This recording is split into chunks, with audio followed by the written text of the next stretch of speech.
Hey entrepreneur, this is Mark Newsom, Mr. Marketing. Welcome to this special presentation entitled 5 Proven Email Marketing Best Practices That You Would Be Wise to Stop Ignoring, Entrepreneur. Ladies and gentlemen, this video is going to focus on 5 proven email marketing best practice strategies, if you will, that every savvy entrepreneur such as yourself would be wise to stop ignoring if you want to make your email marketing strategies more effective. So let's take a look at these 5 incredibly simple ways that your email marketing strategies going forward are going to be far more effective because they're going to help you out promote your big buck major competitors for literally pennies on the dollar. Here's the first proven strategy. Ladies and gentlemen, make sure you always test the different type of opt-in forms that are available for your particular website and or blog, depending on which paid autoresponder service you might use. For instance, you might use an inline subscription form, you might use something called a pop over, or you might use something called a light box, and there's actually another name for it, and I'll show you that in just a second.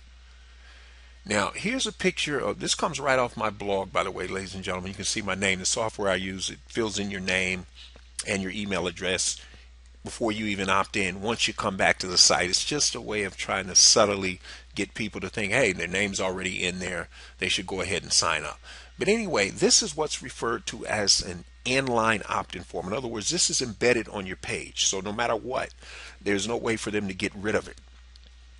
Now the next thing, something is referred to as a light box. You've probably seen these. You go to a site and a opt-in box actually pops over, comes over the top of the page that it's on, and then it darkens out the background, and it forces you to either click out of that box or sign in, opt into the list. That's referred to as a light box. Now a pop-up, this is separate software altogether. What it actually does is it goes above the site, if you will, and a lot of times these get blocked. There's some technology they use now, software, that'll actually block it, but it would just have a form like this, but it would sit on top of your page.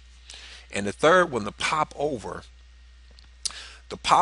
is, well, actually, I don't know if I'm confusing you here. The pop over and the light box are the same. It's just that the light box darkens the background, whereas the pop up, it just pops up on the top of your site, if you will, and it gives you the same option to opt in. And as I mentioned, if you want to check out mine, it's at www.youcanmarketonlinenow.com. That's the home page or index page of my blog. Now here's a second proven thing you'd like to do in terms of email, ladies and gentlemen. Always emphasize privacy. Somewhere underneath your opt-in form, let the people know that you respect their privacy and you're not going to sell their names or rent their names or anything like that. This is very important because let's face it, especially now with some of this stuff going on with our government, let's face it, people are a little skeptical, and you want to address that. Now the third thing you got to do, ladies and gentlemen, you got to make sure you use your opt-in form in context of whatever your site is about. If your site is about golf, don't have a pop-in offering diamonds, right? You'd be surprised. You say, oh, come on, Mark. It's done all the time, so keep it relevant. Now here's a fourth thing. Always have an inline form of some type on your pages, even if you use one of those pop-ups or light box or whatever. In other words, if they can click off of it and get rid of it, you still want to have that inline form so you have the opportunity to capture their email information.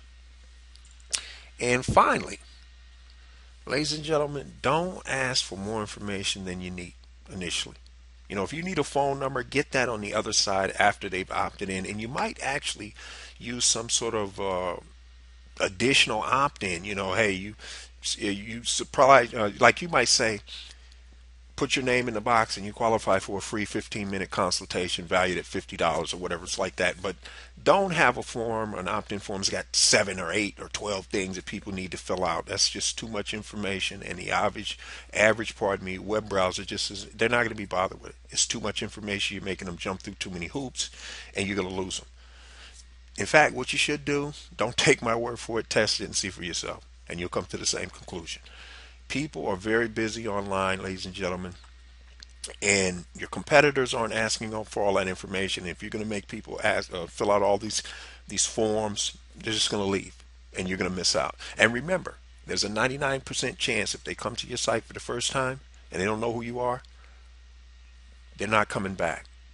So you need to have some sort of giveaway that's an inducement. Answer a question, a burning issue, a trend, something that lets them know A, they're in the right place, and B, they should give you their contact information so you can keep in contact with them. Well, ladies and gentlemen, this is a short list. It's very easy to follow.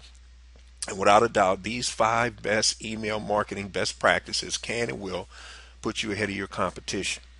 So with that said, for those of you who want to discover how you can add an additional 25% more gross profit to your bottom line, do so in the next 90 days or less without having to add any new customers or clients, then entrepreneur, do yourself a favor.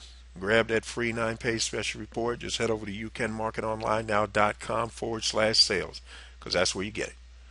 This is Mr. Marketing, Mark Newsom. We'll see you again next time on the Marketing Minute.